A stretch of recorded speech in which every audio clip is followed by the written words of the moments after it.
My dear brothers and sisters in Jesus Christ, the theme of the day reminds us to reflect upon doers of the will of God embrace righteousness and faithfulness.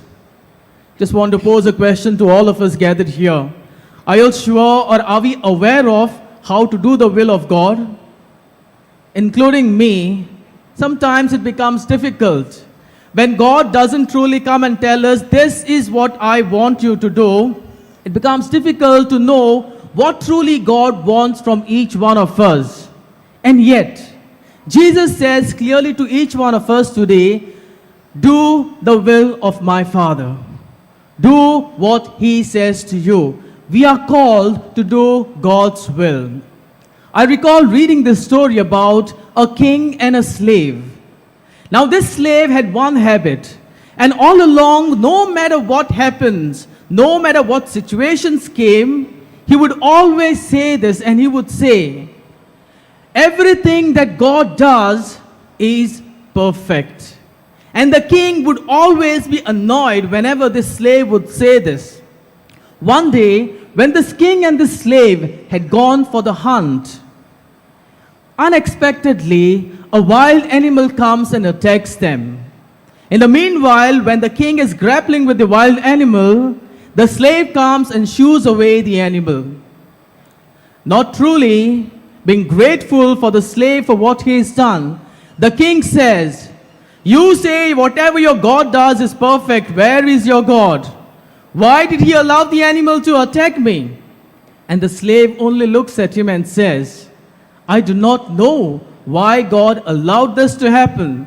But I know one thing for sure, everything that God does is perfect. The king raised his hand and showed, see what your God has done. I have lost one of my fingers because of that wild animal, and your God has done this. They go back together to the kingdom. The slave is imprisoned for what he said and not truly being grateful for what he had done to the king. Some other time, the king goes once again for the hunt alone. And this time, he is now captured by the tribals who had the habit of sacrificing humans to their gods.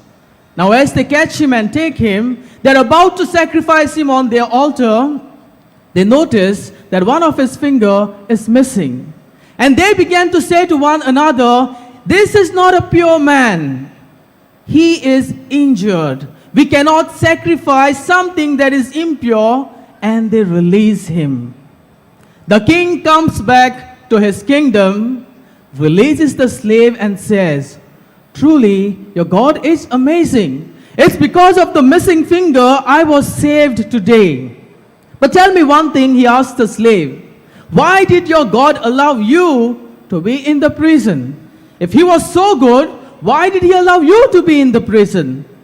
And the slave looks at the king and says, if I was outside free with you, I would have come with you. And if those tribals were to catch me, seeing you did not have a finger, they would have caught me and sacrificed me. Being here in the prison, God protected me in this place. My dear brothers and sisters, doing the will of God sometimes may seem like a humongous task, as if we don't know how to do it. And yet the Lord says, follow your heart.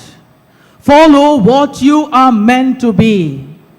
Be the followers of the gospel values. And that is where we do the will of God. Remaining open for the word to allow us to come into us and to transform our lives. And that is what we are witnessing here. That is what the person whom we have come to venerate from so far places, that is what he did. Remained open no matter what goals in life he had. When he heard those words, what does it profit a man to gain the whole world and lose his own soul? Those words transformed him. Those words must transform each one of us, my dear brothers and sisters. The gospel values that are given to us must make us be able to see God's presence in every day of our life. And that is what the will of God for each one of us is. Seeing Him when we are crying, seeing Him when we lose something important, seeing Him in our struggle, seeing Him when we find difficult moments, seeing Him in those moments makes us realize that God is present here, saving us from something else that is more terrible. My dear brothers and sisters, in trust, we would have to remain open to that word. In trust, we would have to live our lives surrendering to the will of God, knowing that this God would take care of each one of us as we live our lives in faithful journey. And only when doing this, my dear brothers and sisters, we could embrace righteousness.